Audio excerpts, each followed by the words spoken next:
Hello, my name is Tyler Brown, and today I'm here to show you how to send an email via Gmail. Okay, the first step is to go to the Compose button on the top left of your screen. Down here, it will say New Message, which is where you want to type. The top line is the To button, where you want to put it. Just say, I'll just put my name. And if it knows who it is, you can click it. The subject is case in point where you put your subject, so let's just say, uh,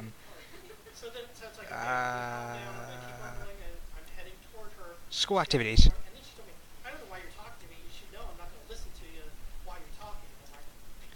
And then down below is where you type your message, like, hello there. My typing is not the best.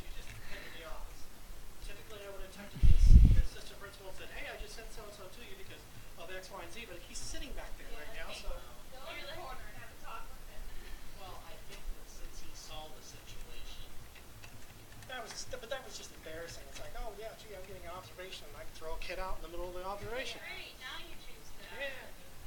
And you can type whatever you want, but once you're ready, just go down to the send button and click it, and it will send to whoever you have typed up here. And that's how you send an email through Gmail.